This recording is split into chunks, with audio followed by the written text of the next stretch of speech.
You are standing inside a low stone building on the west bank of the Nile, roughly 1300 BC. The air smells of salt and resin. In front of you, on a sloped stone table, lies a body. Your job, starting today, is to make sure this body does not decay for the next 3,000 years.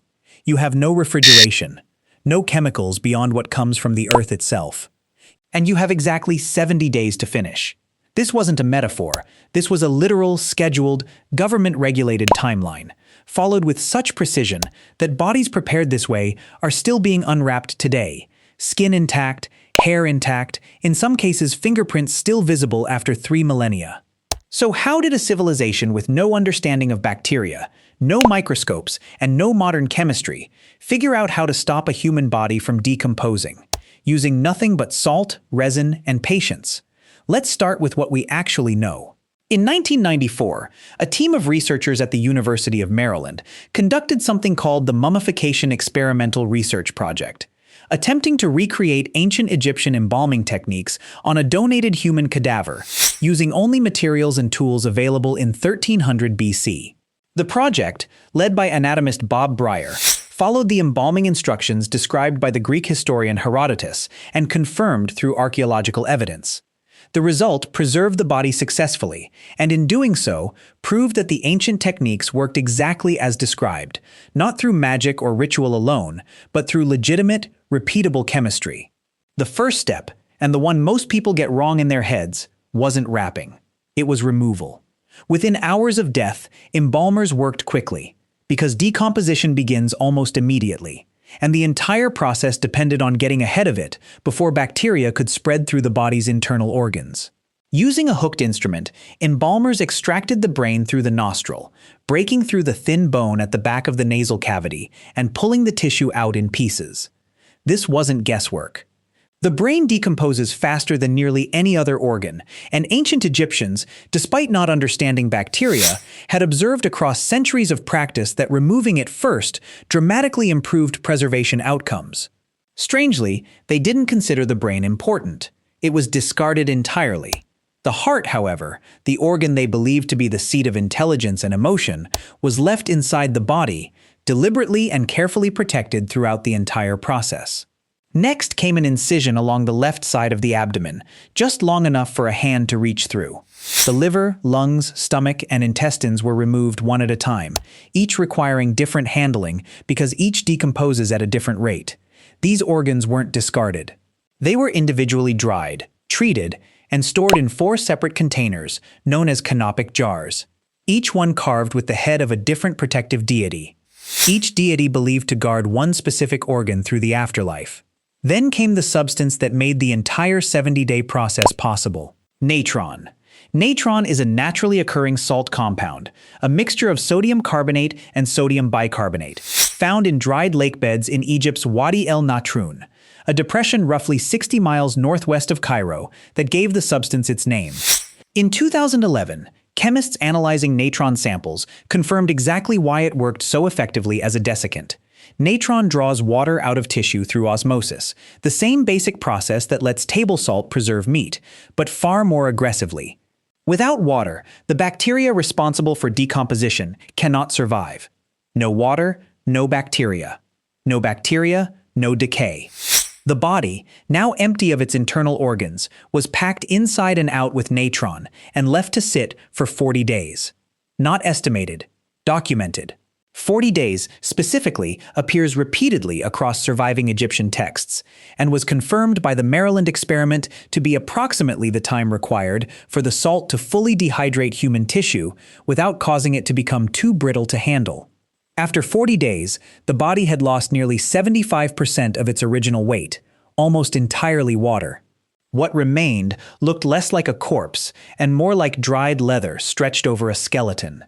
At this stage, embalmers wash the body with wine and spices, both of which have natural antibacterial properties that ancient Egyptians had observed worked, long before anyone understood why. The next 30 days were dedicated to restoration, not preservation. The dehydrated body was packed internally with linen, sawdust, and sometimes resin-soaked fabric, restoring some semblance of its original shape. The empty eye sockets were filled with linen padding, or, in some cases, small stones or false eyes, to prevent the face from collapsing inward. Resin, heated until liquid, was poured over the skin and into body cavities, sealing the tissue against moisture and insects, the ancient equivalent of a protective coating. Only then did the wrapping begin, and this final stage alone could involve hundreds of yards of linen, applied in careful, specific layers.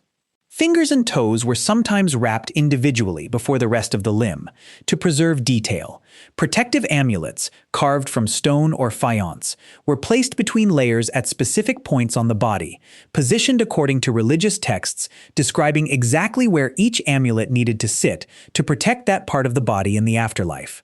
Resin was applied between layers as an adhesive, which is part of why some mummies, when later examined, showed wrapping so tightly fused it had to be carefully dissolved rather than unwound.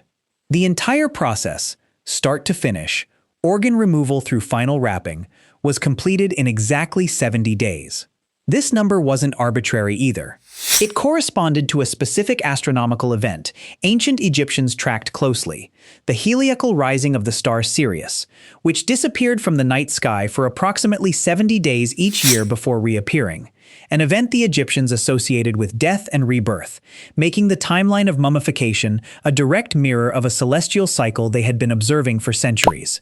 Now picture what those 70 days actually looked like inside the embalmer's workshop, a building Egyptians called the Per-Nefer, the House of Beauty, deliberately positioned downwind and away from the main town, both for practical reasons involving smell and for religious reasons separating the process of death from the world of the living. Days 1 through 4, the body arrives, is washed with water from the Nile, and the organ removal begins immediately, working quickly against the early stages of decomposition. Days 4 through 40, the body lies packed in natron inside a sloped table, designed to let fluids drain away as the salt does its work, embalmers checking periodically, adjusting packing, monitoring the dehydration process. Days 40 through 50, the body is unpacked, washed again, and the long process of restoring its shape and color begins, oils and resins applied carefully to skin that has shrunk and darkened.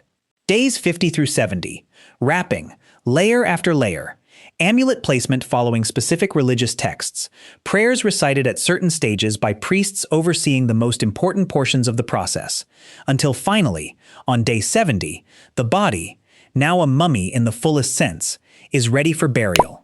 The results of this process speak for themselves.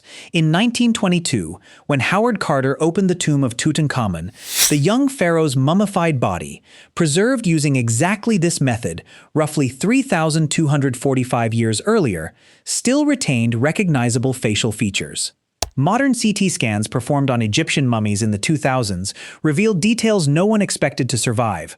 Hardened arteries, healed broken bones, even traces of food still present in digestive tracts, frozen in place by a preservation method developed entirely through centuries of trial, observation, and a salt deposit in a dry lake bed 60 miles from the Nile.